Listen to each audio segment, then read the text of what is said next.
வாழ்க வளமுடன். கடையில் வாங்குகிற மாதிரியே கீ மைசூர் பாக் வீட்டிலே எப்படி செய்கிறதுன்னு பார்க்கலாமா? கடலை மாவு எந்த கப்பில் அளந்துக்கிறீங்களோ அதே கப்லேயே அளவுகள் இருக்கிற மாதிரி பார்த்துக்கோங்க. 2.5 கப் கடலை மாவு, 2.5 கப் சர்க்கரை, 4 கப் நெய். இப்போ நம்ம ஸ்டவ் பற்ற வச்சுக்கலாம்.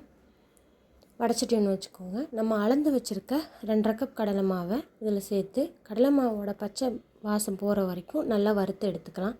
ஒரு 2லேருந்து 3 நிமிஷம் ஆகும்.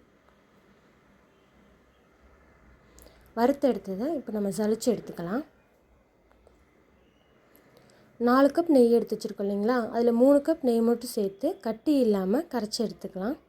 கட்டி இல்லாமல் கரைச்சி எடுத்தாச்சு. இப்போ இதை நம்ம தனியாக இருக்கட்டும். ஸ்டவ் பற்ற வச்சுக்கோங்க. ஒரு வடைச்சட்டி ஒன்று வச்சுட்டு அதில் அளந்து வச்சுருக்க 2.5 கப் சர்க்கரையை சேர்த்து 1 கப் தண்ணி சேர்த்து பாகு காய்ச்சி எடுத்துக்கலாம். பாகு நல்லா கொதித்து வரும்போதே பாகோட பக்குவத்தை பார்த்துக்கலாம். ஒரு கம்பி பதத்துக்கும் கீழே இருந்தால் போதும். இந்த பதம் கரெக்டாக இருக்கும். இப்போ சைட்லேயே நம்ம ஒரு தட்டில் நெய் தடவி வச்சுக்கலாம். நம்ம கலந்து வச்ச அந்த மாவை பாகோடு சேர்த்து நல்லா மிக்ஸ் பண்ணிக்கலாம். நல்லா கலந்து விட்டுக்கோங்க. கலந்து ஒரு 5 நிமிஷத்துலேயே கொஞ்சமாக நெய் சேர்த்துக்கோங்க. இதே மாதிரி 5 மினிட்ஸ் கேப்பில் கொஞ்சம் கொஞ்சமாக நெய் சேர்த்து நல்லா கிளறி எடுத்துக்கலாம்.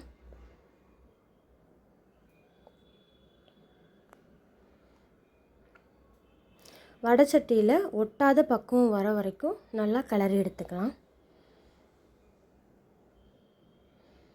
இந்த பதம் கரெக்டாக இருக்கும். இதை இப்போ ஒரு தட்டுக்கு மாற்றிக்கலாம்.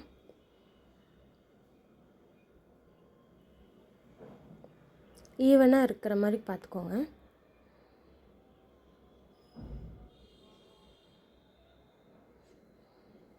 சூப்பராக எடுத்தாச்சு. இப்போ இதை நம்ம கட் பண்ணிக்கலாம். பார்க்கும்போதே உங்களுக்கே தெரியும் எவ்வளோ சாஃப்டாக இருக்குன்னு. நல்லா பீஸ் போட்டு எடுத்துக்கலாம். சூப்பரான வீட்டிலே செஞ்ச கீ மைசூர் பாக் ரெடி ஆகிடுச்சு. நீங்களும் வீட்டில் ட்ரை பண்ணி பாருங்கள். எப்படி இருக்குன்னு கமெண்ட் பண்ணுங்கள். மறக்காமல் நம்ம சேனலை சப்ஸ்கிரைப் பண்ணிக்கோங்க. பாய்.